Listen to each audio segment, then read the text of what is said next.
Take out all necessary items for easy assembly. Align the holes of the upright frame and the base, and insert the frame onto the base. Insert the screw into the hole.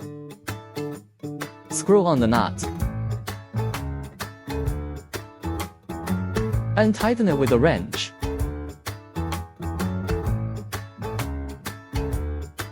Insert the knee pad holder into the knee pad.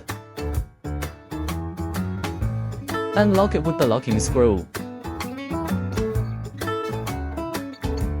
Pull open the screw fixed on the upright frame and insert the knee pad. Align the electric push rod with the hole and insert it. Insert the screws and washers into the holes. Screw on the nut.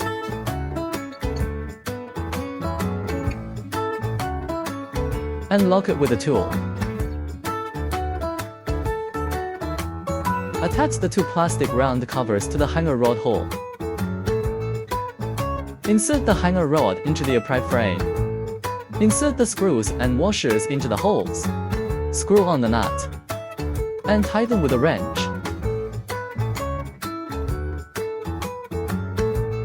Install the screw of the electric push rod. Screw on the nut. And tighten it with a wrench. Open the battery box and put the battery inside.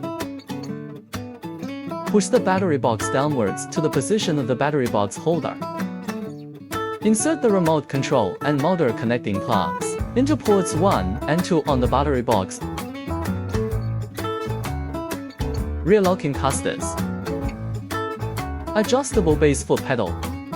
Rotate to the right to turn on the battery switch. Use buttons on the remote control or battery panel to operate the patient lift. Hang up the sling. Press the knob to turn off the power. The product is shown in the video upon completion of assembly.